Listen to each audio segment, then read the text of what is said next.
Changing the question and finding new answers. That's the goal of trauma-informed care. This is not trauma like a gunshot. This is about the wounds we cannot see. And it could make a big difference for families right here in our community. It may even change the way you see yourself and the labels you faced. Combative, rude, slow learner, stutterer, violent, incorrigible. Did you believe it when you were a little boy? 100%. The only thing that you have are the voices of all those people that told you about you. Tattered and faded, this is the only photo Tracey Murphy has of his childhood. It was taken while his mom was incarcerated the first time. So little Tracey was suffering. Little Tracey was lonely. Little Tracey was hurt. Little Tracey was broken. He was broken and he was muted. Already enduring a life of trauma and abuse in various forms, Tracey remembers being confused. Why is this person hitting me? Why is this person not giving me any physical contact or love? Why is this person telling me that I talk too much? Why is this other person telling me that I talk too little? Why is this person attempting to try to touch me? Those questions and those early labels became the theme. He faced the stigma of being a bad kid and lived up to it in many ways, ultimately finding himself behind bars for violence as a juvenile and drug charges as an adult. That's when he made a decision. This label will not define me. This label will not be my story. It's going to be hard, but I can be who I know I really am in here in comparison to what all of you people think and expect of me. There is now a movement that looks beyond labels to find the root cause. It's called trauma-informed care. Tell me about trauma-informed care. I feel like we've heard that phrase before. What does it mean in practice? Yeah, so in practice and just like having parents understand, it is looking at behavior and deciphering not what's wrong with this child, but what has happened to this child. Diane Lampkins works every day to help families change that question here at Nationwide Children's Center for Family Safety and Healing. How to respond to kids that have had complex trauma, not just trauma in their home, but also witnessing and experiencing community traumas, gun violence and gang violence. Do you feel like you're seeing more kids affected by this kind of trauma in our community right now?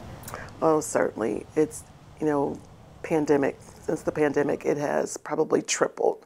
You not only have these kids been isolated, but today in a digital world, they're experiencing so many different, avenues where people are preying on them, where they are being bullied, where they're being targeted. So they're experiencing so many things that my generation never even had to. And just being able to navigate that has made it really difficult for kids. They are trying to just survive. Lampkin says these young people need more than discipline.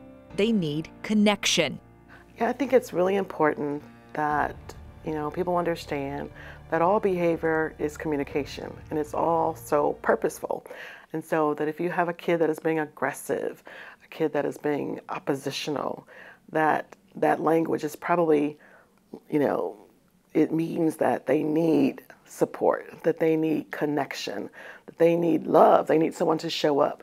Tell me about why you chose that for the comeback group to represent this group. I chose the fingerprint because the thing that we focus on is the power of authentic identity. Tracey Murphy learned about trauma-informed care as he started a new life. It allowed him to redefine himself. Overcomer, fighter, Mr. Consistency. People call me the comeback doctor, the comeback coach, because I have the power to come back to myself, and I try to teach that to people. Loving, a sacrificer, patriarch for his family, and just a man that wants to leave a mark on the world, wants to change the world. As the leader of the comeback group, he's found new purpose in helping others to change the question and find new answers. Now I realize that all of my experiences are not just meant for me, they're meant for me to be able to help other people. The topic of trauma-informed care is complex and this barely scratches the surface. But there is more to this important community conversation that we can learn together. Join me for an in-depth discussion that reveals how deep the wounds are for some and how trauma-informed care is inspiring a comeback for many.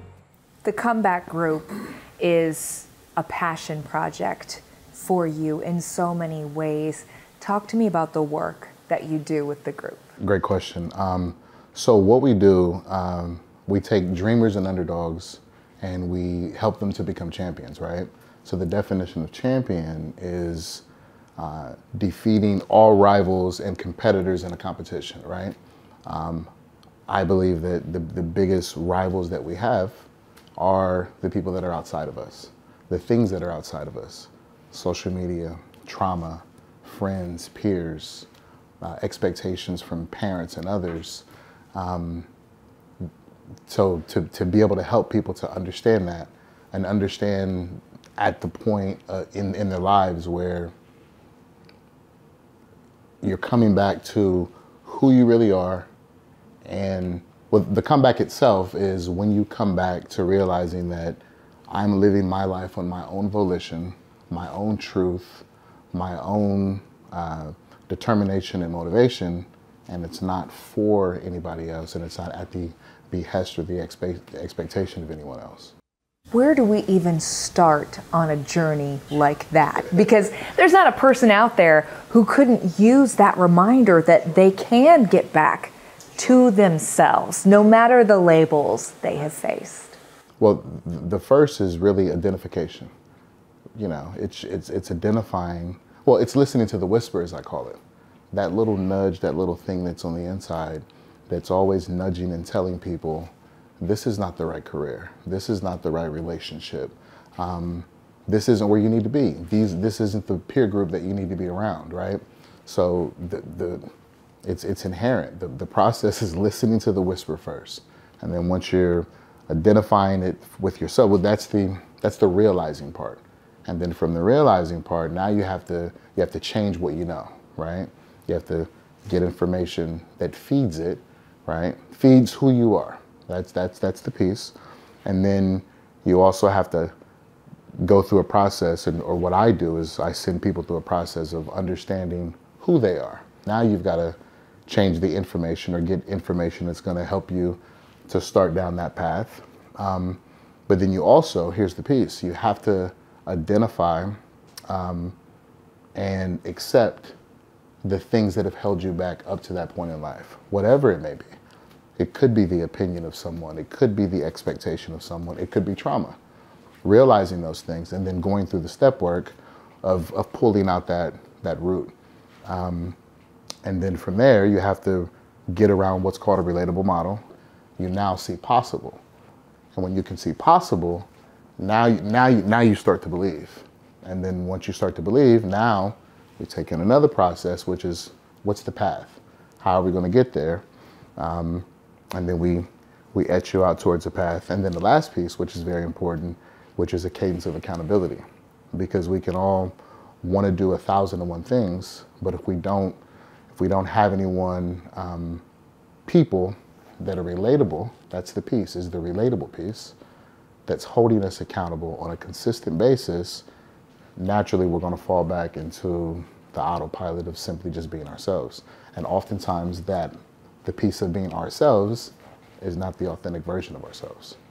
The labels that we've heard throughout our lives. It's labels. So much about what you're talking about is really rooted in connection with others, that relatability, finding someone with the shared experience. Why is it so important that we talk about connection in this journey? Because the work is also happening on the inside, but you got to have that connection too. You have to have the connection, yeah. So I think in my experience, so just throughout my experience in medical career, even with working in behavioral health for many years, people tend to think that they're alone. They're alone on their path. They're alone in their set of experiences. They're alone. They're just isolated, right? They feel unseen. How can we make sure that connection is happening as a community, if there are so many people out there feeling like they're out on this island, they're feeling like they are alone, how do we connect within our community and make sure people know they're not alone? I think everyone inherently wants to help the next person. It's just how we're wired. And I believe others can make themselves available to their community, to their peer group, to whoever it may be, opening themselves up. It's almost like a transparency fest, you know, or transparency Olympics, because it's oftentimes when someone else becomes transparent, it gives you the platform, it gives you the opening, it creates the safe space for you to be now transparent. When we look at the stigma of being a bad kid, being called a bad kid, so often that label, that stigma can stay with us into adults. Do you feel like there are a lot of people out there who are living with that stigma today? Oh yeah, absolutely. And even myself, I've been on a very long journey with breaking the stigma, right? But in the same breath, the stigma of felon, a person that's been to prison, group home kid, foster home kid, you know, criminal, all those things, even low self-esteem, slow learning, whatever. Those things stick with you, and they never go away. So one of the things that I like to tell people is the importance of becoming aware of what trauma is, right? And so most people, they think to themselves, oh, so trauma is this, it's the bombastic stuff. It's rape, it's crime, it's all these different things. No, but trauma has many different faces. COVID-19 was a traumatic experience for the United States of America. Making yourself aware, people making themselves aware of what trauma is related to others, but then also how they also could be, you know, silent victims of trauma, as I like to call it. When we look at the power of our interactions and our connections with other people, we can approach people with empathy and wonder, what happened here? What happened to this person to make this interaction happen this way? Or there could be labels we're attaching to people. We, as individuals, it would seem, have a lot of power in our interactions with each other to approach each other in a more thoughtful way. How can we harness that power for good? I think the healthiest way to do that goes back to what I mentioned earlier, is really about education. Education and awareness. When you really think about, you know, things like racism and things like that, those things are rooted in just a true lack of information, lack of juxtaposing information for what a person knows. So I think educating yourself just about others, whatever other is, different cultures, different peer groups, different sexual orientations. The benefit is understanding that there's more to people than just what you see on the surface. And the beauty of it is that the implicit piece within people, that's where the magic happens. You know, it's on the surface, that's chaotic, you know, but the implicit part, that's where you get the answers, that's where you get the champion, that's where you get the top performance, that's just where it is. It seems like such a simple thing to change this question, and yet it does feel like it could have such a huge impact. Huge. Why is it so hard for us to change this question? Information is the key. Information and awareness is the key, and it's self-guided. People just gotta you gotta get out there and really just. But you have to be open. You have to be open. So I tell people, and that's part of the comeback as well, is understanding. If we back every human being into a corner and we ask them, you know, it's that ever elusive question that keeps people up at night. Who am I? Why am I here? People are going to give you an answer that's similar to, I want to help or inspire or impact every single human being. So getting people to come back to that place, the place of love, the place of empathy, the place of understanding. And the only way to do that is to be open, you know, open to it, open to listening, open to conversation, you know, open to other. And learning together. And learning together, yeah, absolutely. The biggest thing that I want to do, the reason I'm sitting here, is to get people to understand the power in their voice, the power in vulnerability, and the fact that they're not alone. Whatever their plight may be, you're not alone. There's someone else that's there, that's fighting for you, that's behind the scenes, that's created a path for you, if you will. We here at ABC6 News hope this special presentation is the start of an important community conversation. We want to learn more together.